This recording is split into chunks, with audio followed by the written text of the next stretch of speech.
drop some games here or there. We just saw C9 drop a game against Dignitas. And now, you know, Dignitas, they are the team in dead last. They have actually taken a game off of all of our top teams. They beat TL one game, crazy. they beat Lion one game, and they beat C9 one game. They still haven't won a single series yet. And they were swept by Shopify. Yep. They've lost all their other series 2-0, but every time they play a top team, they win one game. They get one blue shell a week, only active against the top teams. That's so frustrating for them, where they're winning in all the ways that mean nothing. And losing in all the ways that are measured. Yeah. That's just so unlucky. But you can be like, oh, but we had some good ones, though. And you still have 0 wins, unfortunately. DSG, though, did start off the season, obviously, a bit better. They took down Sentinels. People are thinking, hey, they were picking up right where they left off. But since then, they have not yet been able to get a series win. Yeah, and we're on a new patch. Series 1 had a couple of new items show up. It was mainly about Deathfire, Touch, and Storm Raider Surge, seeing a lot of play in the mid lane. We did see one copy of Gluttonous Greaves. We haven't seen any big uses of Static Shiv or the new Cyclo Sword, which can apply the on-hits on ability usage. I know over in the LEC, Knock played a Cyclo Sword Rush Aatrox and was able to win with it, but I'm hoping we see something. When we do see Ashe Seraphine locked in, though, I feel like we're due for a meta draft. Yeah, that's kind of part of the problem, is that everyone's just playing the same style of champs, and a lot of the new champs, a lot of the new items aren't built on the most meta pro champs, right? Yeah. So unless people go outside of the meta, I think you're not going to see a lot of it. You know, where I think we could see a lot of Shiv, to me, was champions like Senna, that is just already strong with Shiv, and now Shiv kind of got even better for her. So we did see occasional uses of Senna around the world, but not much. And obviously Dusk and Dawn gets built some. We saw that in the Varus game. That has been changed a bit. So there are a lot of changes. Likely to see Deathfire Touch here on the Rumble. So definitely going to see some. And I think something to point out here with what Team Liquid has been doing, more so in Spring Split, where they're undefeated in matches, is they're going to blind pick or just pick a tank for Morgan in more cases than they were back in Lock-In. I think in Lock-In, Team Liquid was really obsessed with dominating early game and blowing the game up in 20 minutes. So if they made a misstep in the mid game, they'd end up losing. But now I feel like they're picking a lot more scaling in their team comps, usually through primarily Morgan's pick. And then since they still have exceptional laning, they're still winning early games, but now they have a lead with a scaling advantage, which has worked out so much better. Yeah, it definitely has. I mean, it's been interesting, right? Because people talk a lot about him as such a strong laner, but he has been getting put on tanks quite a lot. You know, really known for his Renekton, but, you know, not going towards that sort of pick as much as he kind of has been in the past. But of course, first 3 picks, incredible scaling there for TL. I will say, you know, when you're going to give up the Ashe Seraphine, you generally want to have tools to be able to attack it. And I do think they have some good ones with the Pantheon as well as the Ryze. You can get down towards the bot lane. But there is the ability to actually throw out protection bans. And TL is also worried about potential Mage's bot, because they're actually banning out the Mel, which is quite popular into both Ashe and Seraphine. Great things that you can actually reflect back with that W. And Mages are terrorizing solo queue right now in bot lane. If you look at the highest win rates in bot lane, it is almost exclusively Mages for the first like 12 or 15 even picks. It really is. So if a team is willing to give you Ashe Seraphine the way that it happened here, where Team Liquid is actually first pick, so they decoupled the Seraphine Ashe in draft order, and then DSG didn't disrupt that combo, you're thinking, okay, they're probably confident with something against it. Oftentimes that would be, from what we've seen, a Nautilus draft, which has had very mixed success. It's very feast or famine. So I understand the Mel potential headshot ban, because it looks like we're just going to see a Corki Nami headshot, or not, handshake at the end of the day. Yeah, exactly. And Corki Nami has not been doing well in our league at all into Ashe Seraphine. In general, I didn't actually check the stats this week, but last week when I had checked in, it was something globally in top leagues, like an 87% win rate for Ashe Seraphine against Corki Nami, which is not very good for the Corki Nami. Of course, it could be Lucian Nami. You know, that could maybe throw a little bit of a wrench in the gears, but still, it is very, very difficult to lane into this duo. It scales incredibly well. It can be really abusive in the 2v2. And really, you're just looking to try to gank it, but regardless of what AD carry you pair with Nami, Nami doesn't have the greatest gank assist, so it's not going to be the easiest setup. Absolutely not. A little AD heavy for Team Liquid right here, but they're going to have a very strong front line.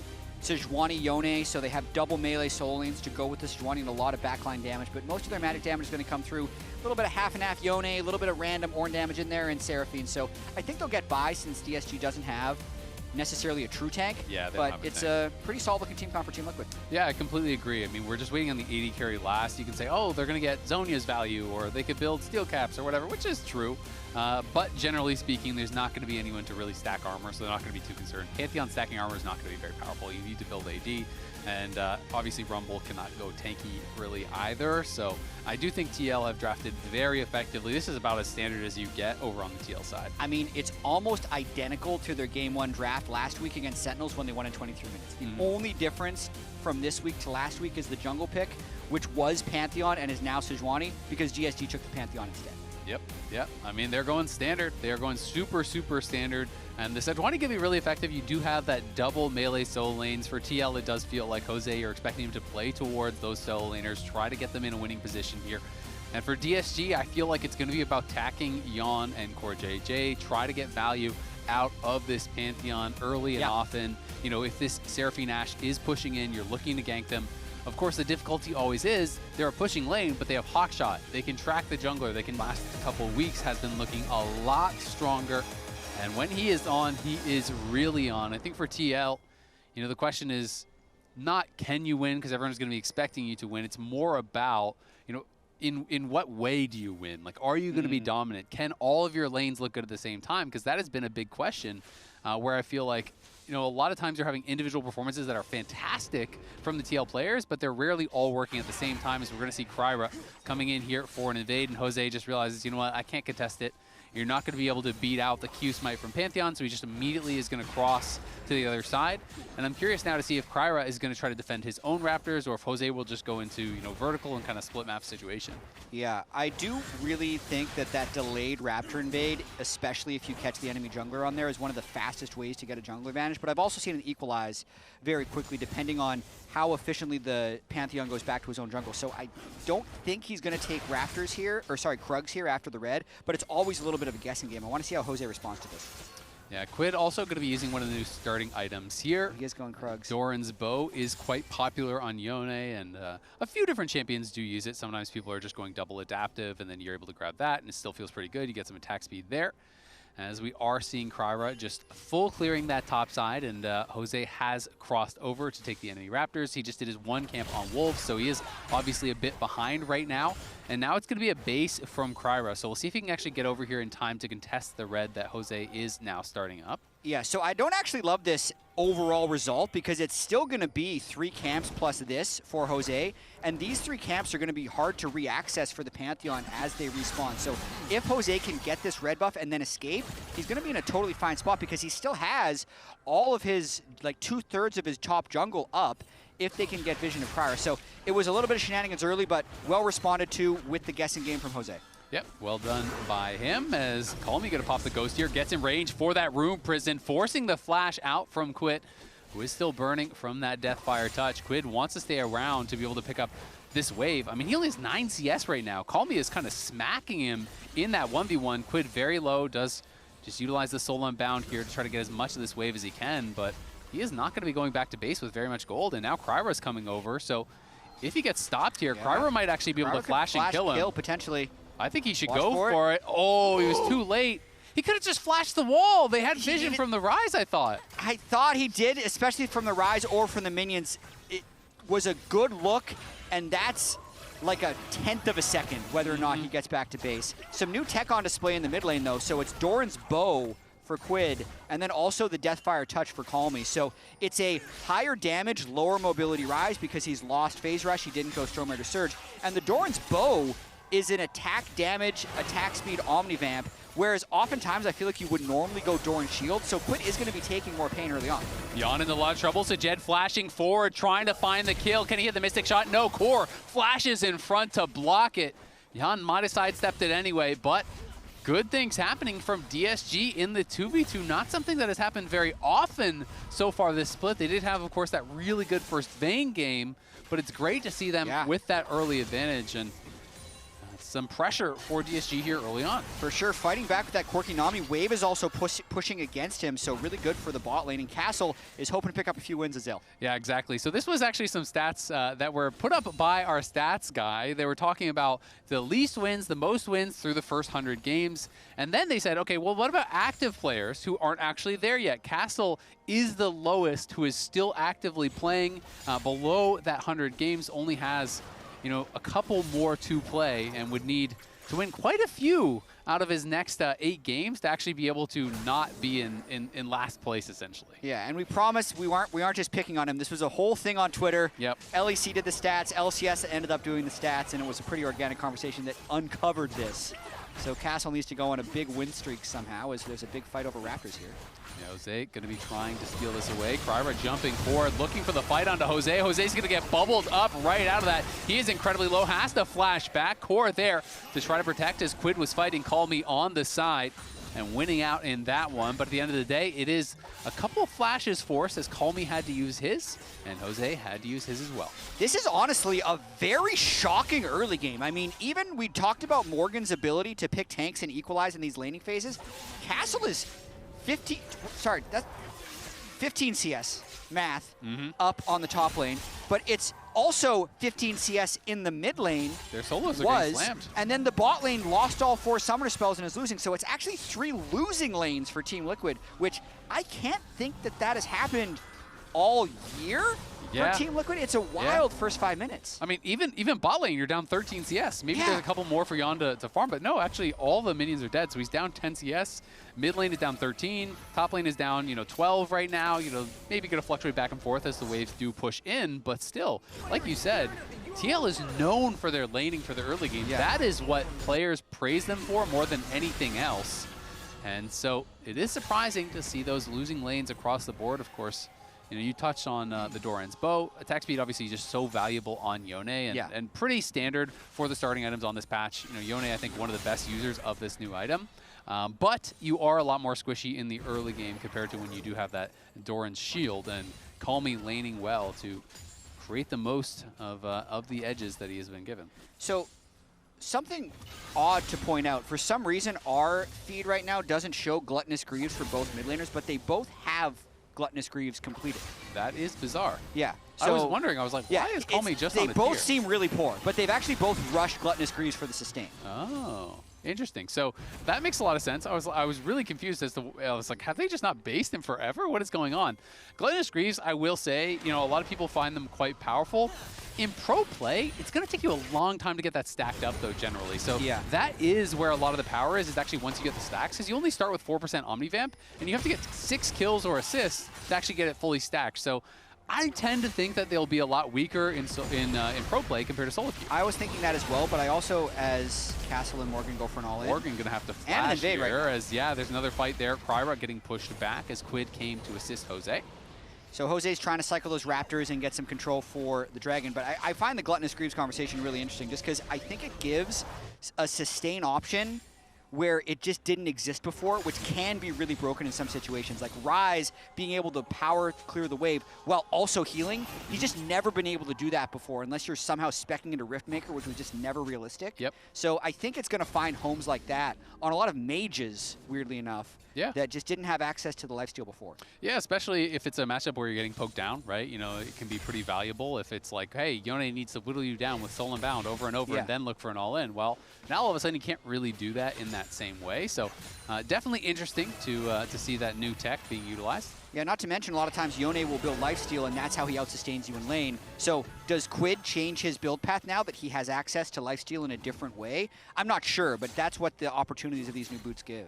Yeah, exactly, and you can change things up, and we'll see. I mean, you could go something like Kraken, if you really want. Sometimes people would go PD if it's kind of an easier matchup, but Blade of the Rune King still obviously super effective in general, as Jose is spotted working his way down towards that bottom side, as KryRa was on a recall, and Jose now will start up the Dragon, which is also spotted. Some very good warding here by DSG as keeping track of everything. Yeah, might be a delayed fight here. Pantheon just coming out of base with better items than Jose would be able to ult in if DSG wants to go for a late contest. Yeah, they're going to Realm Warp over there. Callme trying to groove up with the rest of the team, but he is too far ahead of everyone. He's going to get charmed up, knocked up. The fate is sealed, comes through from QUID, and they are getting destroyed right now. Jose on the side, though, in trouble, and Sajed goes in. They knock him down. It's a spear to the back from KryRa. Yeon, out of mana, needs to run.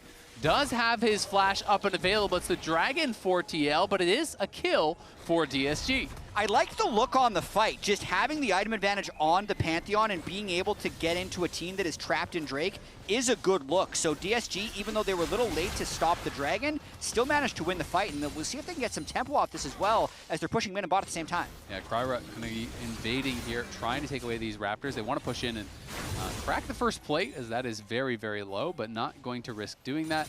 Might actually just lose the plate as a result, but KryRa should be able to grab this scuttle very likely and get out. Jose on his way over, does not have his smite either. And reminder, Spring Finals is going to be taking place at Mullet Arena at ASU University from June 13th to the 14th. Get your tickets now, scan the QR code on screen, and we will hopefully see you all there. As Jose, starting this up, will grab the first scrub, and he is happy with that, just jumps out. Get back to clearing. We're also all going to have mullets if we sell every single ticket. I'm going to need to grow a little bit of hair. Yeah, you know? can figure it out. You know, Kangas can wear a wig. work in progress. Yeah, we'll see. Won't shave for a few years. 7 years. Here's the look one more time. Everyone is able to dodge the Seraphine ultimate except for Callme, but then weirdly enough, the Yone pushes him back a little bit. No one else able to follow up well on that fight. And I think it's just hard with Yeon being low on mana, with Jose not really having any items. Their team look was not going to win that fight. No, it didn't look that good for them. I think it could have been even a lot worse, though, had Callme Realm Warped in a little bit of a safer spot, because he was kind of pushed back out of the fight immediately. And, you know, if he was still kind of full health when KryRa arrives and they could just full send it together, they might have been able to get multiple kills or at least some additional summoners. Castle, maintaining his pressure on that top side, has been very, very good. You know, really a point of power for DSG in almost every laning phase. And he is doing fantastically well this season, getting a lot of credit. And people really kind of look towards that top lane for DSG as sometimes their sole win condition. I mean, this is a pretty big gap, especially against Morgan. Morgan's been able to go even in almost all of his Ornn and Sion matchups, if not slightly ahead. So Castle putting a lot of pressure on him as Josedeodo completes his first item. Yeah, and it's not even like it's first strike gold or anything like that, because he's playing Deathfire Touch, so he has just built that advantage straight up. Castle just constantly pushing forward here, going to be able to overheat, and will push that wave all the way in. Of course, wants to look to base since he uses Equalizer. Yeon and Core on this bot side have their summoners back up besides that heal, but just playing safe around the fact that KryRa could be there, looking for a play. Yeah, just trying to check on the rune pages. If you add Deathfire Touch and Scorch together for both Ryze and Rumble, they're at about 1,000 damage so far this game, which is something to track. I don't have a great anchor point for this right now, but Rumble 668 from Deathfire Touch, 365 from Scorch currently. Yeah, it's quite a bit. I mean, you kind of try to compare it to, I mean, obviously First Strike could be dealing less damage, but giving you the gold. Yeah. You're kind of comparing it in a similar space to something like Airy or Comet, but of course Ryze before always took Phase Rush. It's just not available now. Exactly. So it's kind of hard to compare because there are pretty significant trade-offs, right? You're dealing a lot more damage, but well, how do you put a price on being able to survive a gank, you know, from the Phase Rush? And mobility is really hard to quantify a gold value to. Because Ryze is relatively short range anyway. And if we're thinking about how he's navigating team fights against AShe, Seraphine, Yone, Sejuani, Ornn, we'll see if he's even able to play in team fights, even if he's a little bit more dominant in lane. Yeah, exactly. You're much more vulnerable, you know, especially against those slow, heavy teams. But it is going to make that lane that much more oppressive as Sajed pushing in on this bot side. Gonna let the True Shot Barrage rip here as he just wants to continue pushing this wave in. Would love to be able to grab that plate. A lot of these towers have not been autoed at all. They still have so many crystals sitting on them, so one auto would give over some gold in a lot of these lanes. Yeah, also both Gluttonous Greaves were upgraded when the mid lane quests completed to the Immortal Path, so now they do... we can see them. Yep, they do 5% increased damage when you're above half health, and you get 15% increased healing, shielding, and regen when below half health. So, in a sense, they're also good if you have enchanters or healing on your team to really boost those heals mid-team fight. Yeah, absolutely. And I mean, obviously, it can be boosting, you know, your life stealing and stuff as well. And you know, Yone W is a shield. Ryze obviously is going to have the Seraph shield. You know, there are some different tools that should be getting boosted by that, which is quite nice as far as the survivability is concerned. Jose trying to play for some vision. The Enchanted Crystal Arrow going to miss Callme, who pops the Ghost and is going to be able to walk out of this no problem. And now going to go back in onto Yeon, put some damage down on it, but Jose comes in. It's a swing and a miss as Callme sidesteps it with that Ghost and stays safe. No need for phase rush when you just Ghost and have happy feet. Before AShe Arrow missed, Seraphine he missed, Sejuani also missed. Team Liquid, you can't contest this anymore. Yeah, they're still hanging around. They do have Encore as well as the Fate Sealed from QUID. Callme is getting pretty low. That is the advantage that TL have. Right a lot of poke. And now they're pushing in. There's the flash forward with the Encore. It does not catch Sajed, but it does catch the other two. And QUID is raking havoc in that backline. Jose is going to be able to knock down one. KryRa barely survives. QUID retreating back here from Callme. Yeon has not been able to get involved. The True Shot Barrage barely misses out on QUID as Jose is running and Sajed is pushing forward here, trying to find some more damage.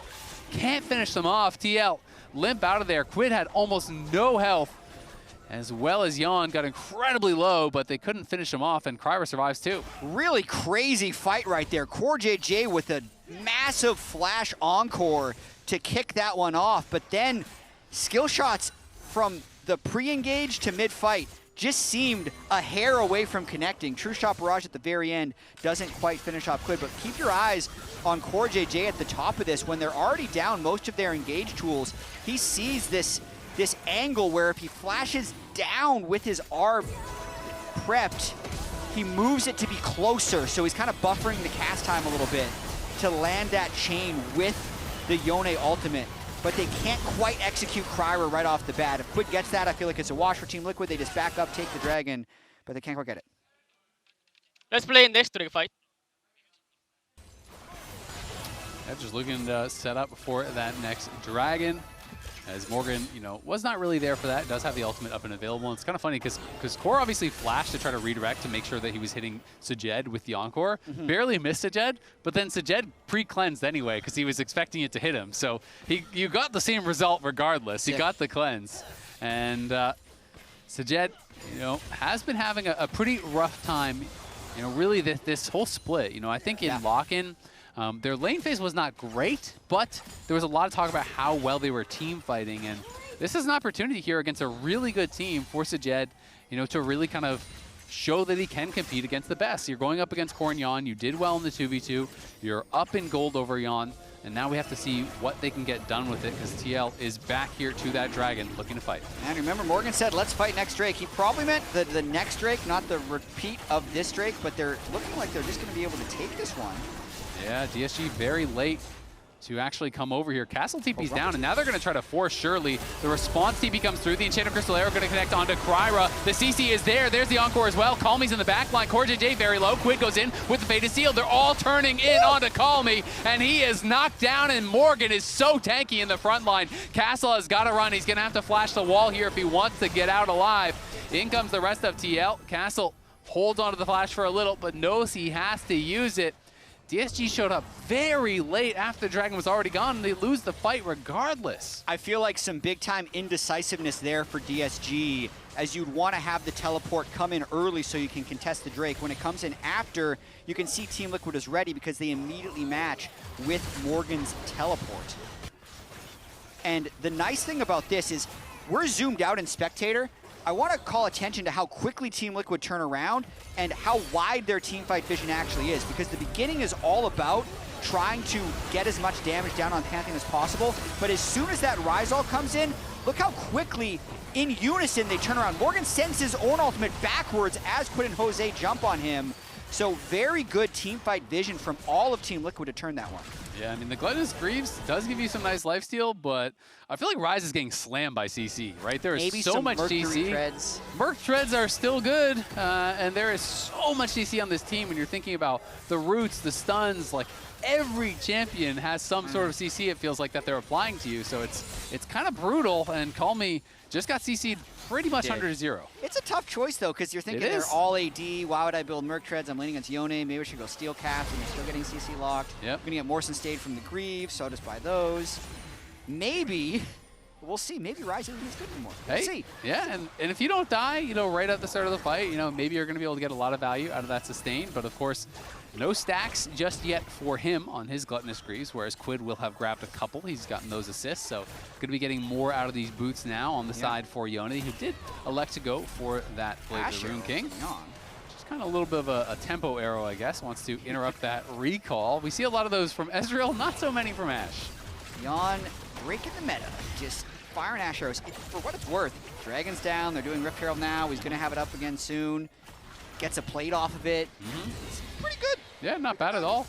And they are looking for a potential dive onto Callme, who popped the Ghost early and runs all the way out, knowing that he has no assistance on the top side of the map. Look where Castle is. He's hitting the tower in bot lane, and he has no TP. So Callme has the rest of his team now coming in. Lyonz is up here. KryRa is going to be in the area with that Grand Starfall available, but Herald will charge in. Doesn't quite have the damage as Callme's going to flash forward. Here comes the Grand Starfall. There's the Rune Prison. They're going to try to burst him down. The peels come through from Core and Jose, though, and QUID stays alive for now. They do get the tower on the bot side. So that is going to be first tower of the game going over to DSG because they were able to defend that turret in top lane. Yeah, the gold lead actually opening up now, and the dive continues. QUID is just going to get knocked down. This time, they do not have the cooldowns to peel for him. He stayed around way too long. Wanted to try to greed for that wave. DSG get the kill. They get the tower in top lane as well. So now 2 towers going the way of DSG. They're up 3,000 gold. Really nice tempo play, and they might be trying to push their luck a little bit here. 20 minutes in with a dead Yone and an Ornn who with no TP. DSG starts Baron. They are starting it up here. Ornn TP just came Ornn up. is coming right back. And Jose has to get some vision. He can't even see how healthy it is, but they're going to pop the call of the Forge God. Lyonz is low. Multi-man knockup. They're trying to walk through this, and Morgan's just going to flash into the pit. It's low, and it's secured by KryRa. Yeon is not able to enter whatsoever, and Yeon is out of mana now, so the Realm Warp is going to come out. They're going to be able to interrupt that on Callme. Callme is going to be left for the Wolves here. He will fall. Jose flashes forward, going to be looking for Castle. Castle is put incredibly low, pops the Scrap Shield. The Bubble's going to get sidestepped, and Jose knocks down another one, and now Lyonz is left to the Wolves here, will finally be knocked down surely by Jose as he's got no mana left. It's a double for Jose. DSG does get the Baron, but it's a big gold swing in the favor of TL. Even including the gold granted from Baron, that's a negative 1,700 Baron power play as of now. KryRa really putting the hurt onto QUID, though, in the mid lane on the back end of this one. But Team Liquid end up walking away from this one much happier than before DSG started it. So one more time, they have 5 people live, but I think Morgan's teleport just came back off cooldown. Going in here, Jose doesn't actually even suicide for the steal. He's thinking about the fight this entire time, and DSG just keep getting lower and lower from the Baron. And then once the fight actually does start, there's just low mobility for DSG, and the chase from Team Liquid is so high. Nice interrupt on the Realm Warp to make sure that they can finish off Ryze, and Jose just continues to pick up more and more kills. Yeah, risky stuff from DSG. I mean, they were pretty low. They decided to commit to it.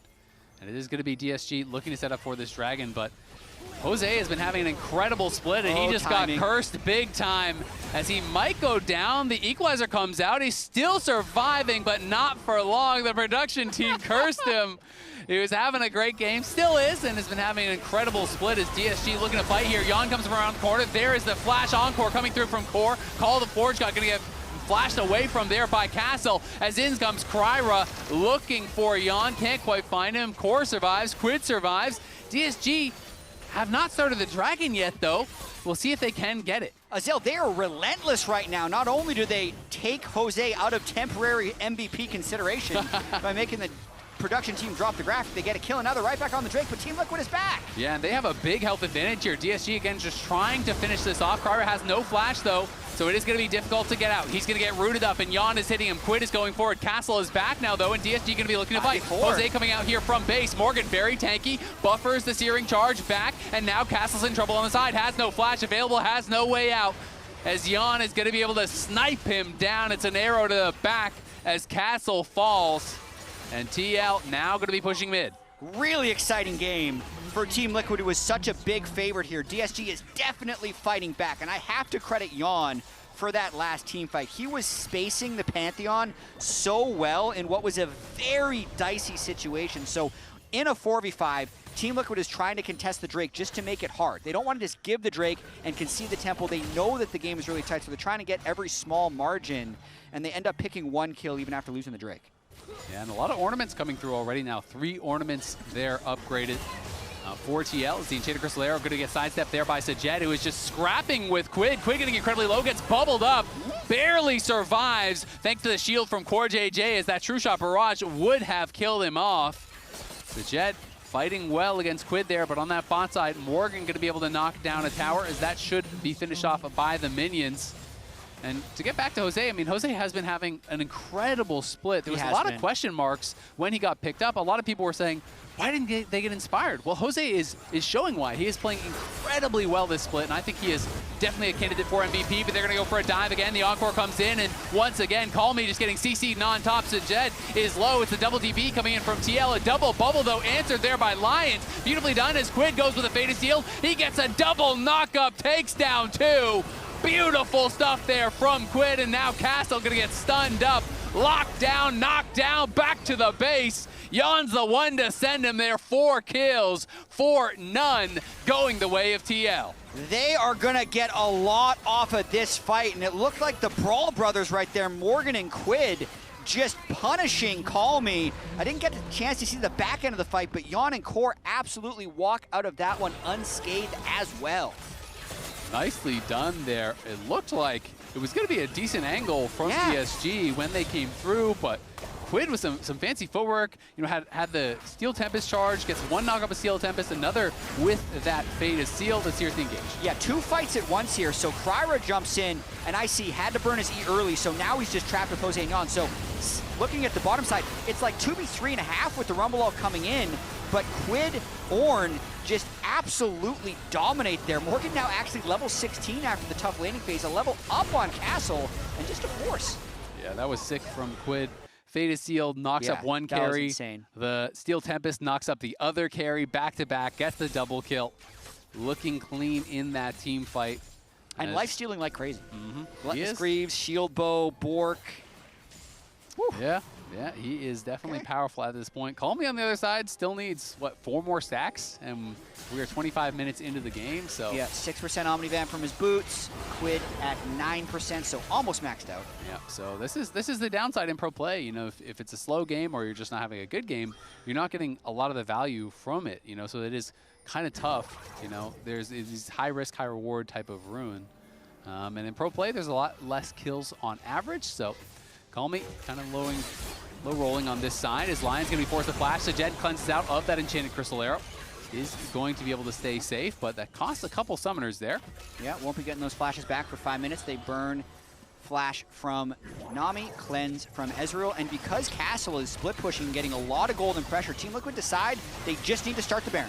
It is going to be spotted immediately. Callme is in the area, and Castle has TP. He wants to go back to base, though, and he's realizing he doesn't have time. As the fight is already kicking off here, KryRa is going to be in trouble. There's the Encore. It's going to go wide as KryRa flashes away. Now Castle has arrived, and they're going to be looking for Yeon. Yeon is chasing after the jungler. TL is forcing the Baron here, but their AD carry is dead, and they might lose the fight. Can DSG get more? Realm Warp coming through. They're going to try to chase down the rest of these TL members. They will eventually get Morgan, but they're not going to get anyone else. It is just the 2 kills for the Baron. The question is now, how much can DSG take from the map? Baron is not what it used to be. Both Barons have been traps for the team starting it. DSG had the negative 1,700 right after Baron. Team Liquid negative 200, going to be closer to 1,000 plus probably the Drake right here, and it's just a split call. So Morgan, Yeon think they're fighting. Jose is probably saying, guys, finish the Baron. QUID pops back, but Yeon and Morgan are already committed, so DSG can just clean them up. Sure, they lose the Baron temporarily, but it's not that much gold. And the Dragon is going to spawn when Morgan is still dead, and Morgan has no TP. So that could actually cost them the Dragon as well.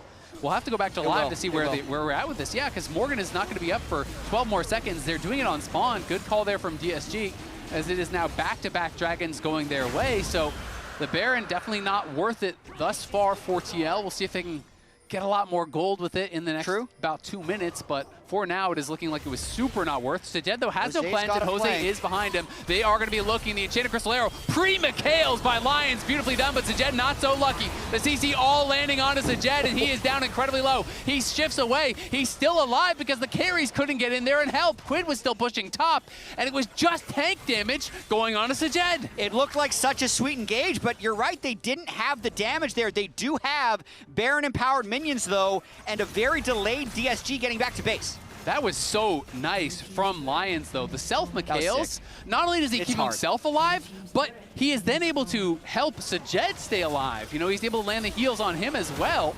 As TL still in the area. Castle, though, coming into base very, very strong. Overheats and is cooking up Morgan, who's got to try to run for it. KryRa pushing forward, though. The rest of the TL carries are on the left side of the fight, and their tanks are just getting roasted for free on the right. Morgan going to be pushed back, has no teleport. Castle still interested in a fight. QUID going to be looking with the Steel Tempest, finds the knockup, as well as the engage on the other side coming through as the Encore is going to be able to charm up multiple members, and Castle is left out by himself. Sajed is down, he dies the core. Castle falls as well, and now the flash in there. It's a beautiful bubble onto QUID. KryRa's trying to run, he needs to survive. DSG are crumbling. They have lost 4, and just like that, they've lost the game. And Baron is actually still up for 30 seconds, so worth, I guess. But I gotta say, the team fighting from QUID on this Yone has been so exceptional. Team Liquid looking to push to the end. It is a very surprising finish to this game, as DSG had been fighting well for so long, but just like that, DSG get out team fought on the steps of their base, and TL, make no mistake about it, marching down, finishing off the game here in just under 30 minutes. Still a sub 30, even though it felt like such a competitive game. The player of the game here is kind of a tough call. I'm feeling like QUID's team fighting was insane, but the laning was close, so gonna be a close call. Lounge, what do you think? I love it for Jose! Tank jungler appreciation. Yeah, I mean, I thought he recovered really well from the initial invade as well. I thought, Yeah. I thought Disguise had a good idea of being like,